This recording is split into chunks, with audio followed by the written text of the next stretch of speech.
How you doing? Pretty good. Can you tell that I'm sweating? You're kind of looking a little skinny, actually. Why you look so skinny? I weighed pretty good. Hard training. 160 pounds. I'm a good weight right now. So the plan now is to go back, or do you run up here? We have our run stuff. Yeah. But it's up. I mean, at this point, You say we got to start heat training this week. is So. this hard enough? I think it's hard enough. Yeah. And this is cool. I mean, we did our run another hour and a half later. What is the temperature? Do you see it on there? It's 94 on the clock. I got the little machine in the bag. Nine- You're reading at some point. 94 here. 94. It's the sun. Yeah.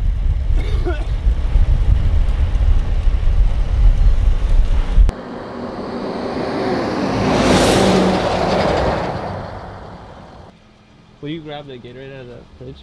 Well, how was the session? I mean, it's pretty fucking hot. I'm not gonna lie. You know, I'm trying to get over my heat apprehension, but it's fucking hot. You know what I mean? So I'm all right mental and physical shape, but it is. What? Mental and physical shape. Spirit. I always have fear. I have this inherent fear of the heat. Very deep fear of the heat. Even though I live here now, I still have this fear. Why? Because I've walked so many fucking times in Kona. It's so painful. It's so horrible.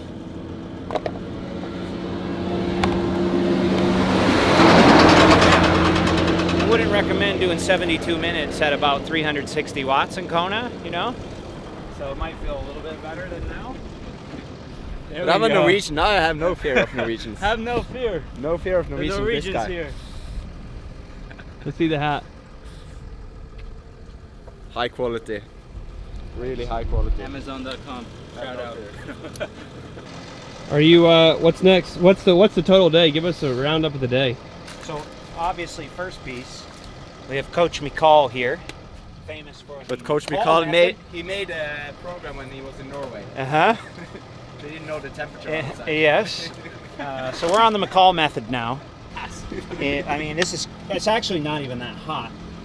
Colin and I did one the other day where that thing said 103. So it's 95 right now. So That's right. it's not that bad, actually. So we had 20, 10, 10, 4 5s, 4 3s at LT3. I was then at LT6. he was well above LT3. 5.5. He almost set a new record on the lactate meter. And then now we have a 45-minute heat run off the heat ride, and then we'll go to the pool. Ouch! And do 15 times 200 LT2, not LT3.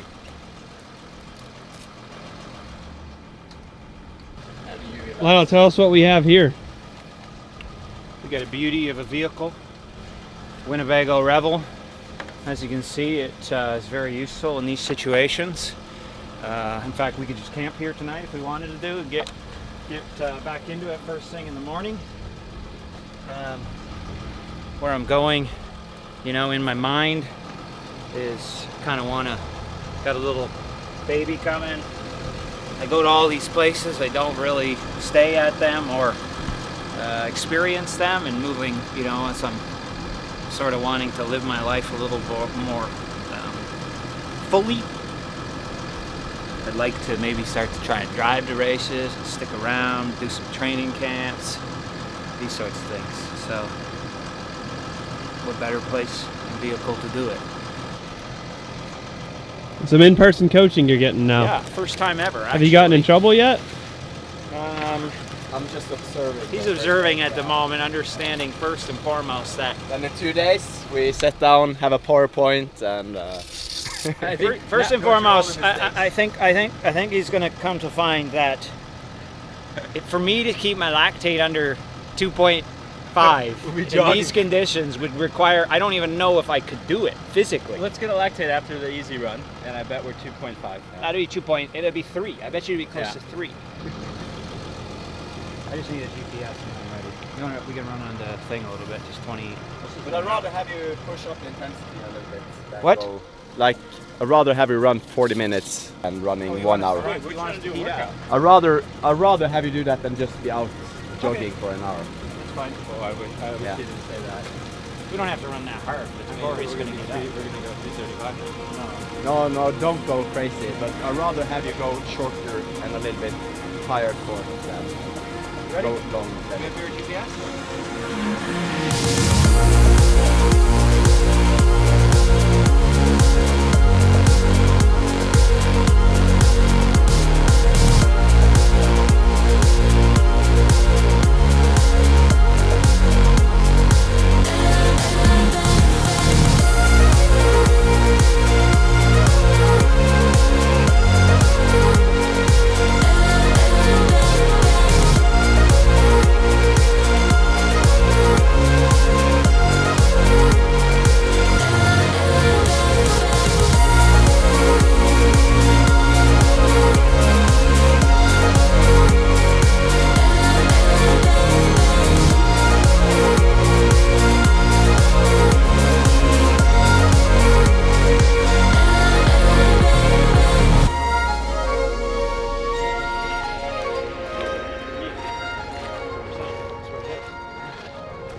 Good job. You didn't expect me doing LT1 today. Yeah, Now we don't follow the plan. Now we just follow. We don't have a towel or anything, yeah? Whatever I feel. only if you brought it. No. There's plus and minuses in having a coach on the side. 148 as that heart rate at the end. I was 143, and I'm usually 15 beats lower than that. Final. Higher. Or higher, sorry. How are you? How was the session?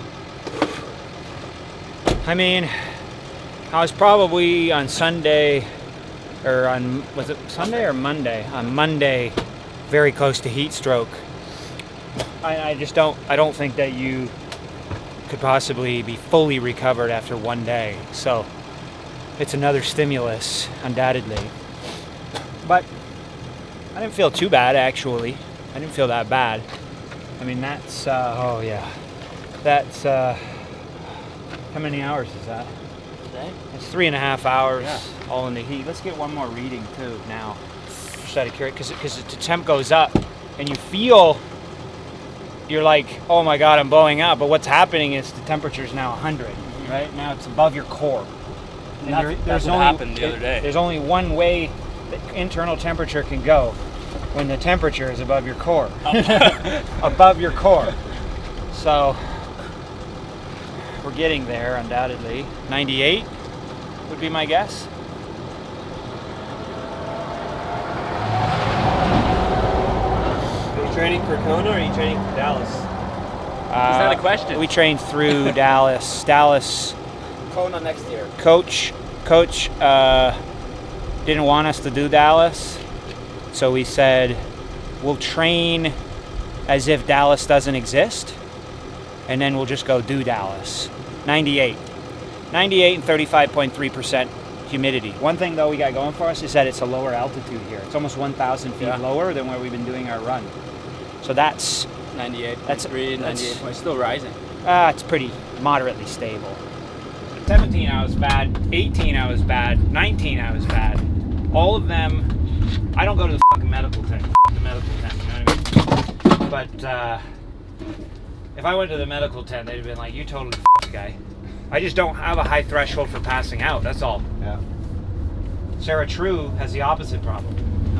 The only thing is, I think if you ever push yourself to pass out, I think it kind of f***s you up. It Like looks if- like it's from a lot of Yeah, people. it f***s your hypothalamus up a little bit. Predisposed. Some of to the happen neural again. system. Uh-huh. Yeah. So you don't want to, I don't think you want to push that too far. Why do you have such a fear of the heat?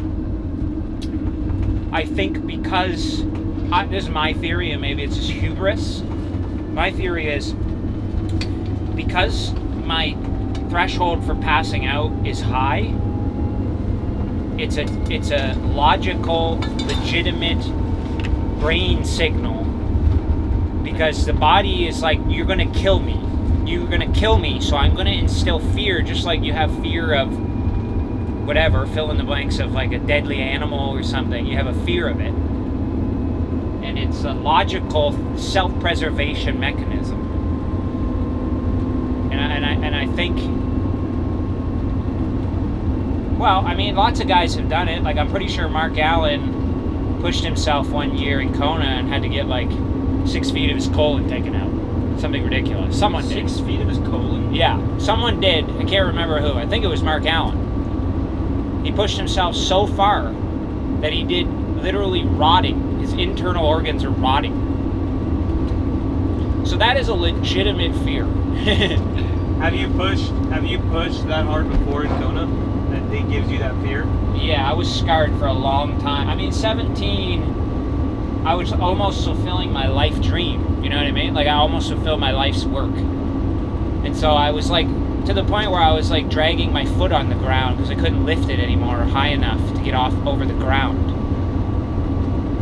And I was like scarred for like a year after that. So it's a legitimate fear. What you have to understand is, how do you best mitigate the risk? Heat training is a little piece of it, I would say. Not a very significant piece. For some it may be a significant piece, but I literally live in the desert. So it's that I get heat exposure every single day. For me, it is, you're losing 2.5 to 3 liters an hour, and you're losing 1.1 to 1.3 grams of sodium per hour. So if you're only consuming 1.2 liters, you do the math. I mean, you're down 12 pounds in 5 hours, and you're down 6-7 grams of sodium, 8 grams of sodium in 5 hours. And that's the substrate with which your body functions. Everything functions on water, salt, your muscles, everything is functioning through water and salt. And so your body, you will do damage to your body if you start getting up to that 8 to 10% loss range, and if you go beyond that, but your body will put you to sleep probably. But this is the same as I told you over half a year ago. It's like, what is it left to fear now? As you know, what you do in training is this well. You know also how good you can drink. You know what to do with eating, and also you know how well you cope with heat here and also with the heat training. So you know everything, and you're also executing everything really, really, really good on practice or in training. So there's not much left more now to like, be anxious. Humidity. That's the only confound to it all, because the humidity, we're in the most ideal place to cool yourself. This is where we evolved our sweat mechanism to cool ourselves in these types of conditions. So you can cool the core here very well. But you have done it before, like you have done okay well in Kona before. And now I had the third fastest run in 17, but I also got outrun by 11 minutes still. But won't you say that your like what you're doing now is better than you did back then? Yeah, undoubtedly. Yeah. So then you're already a few steps. I also didn't understand nutrition very well then. So then you're already many steps better or forward than back then. I still think so then it's more about just continue doing what you do and show up the race day and there is nothing to fear.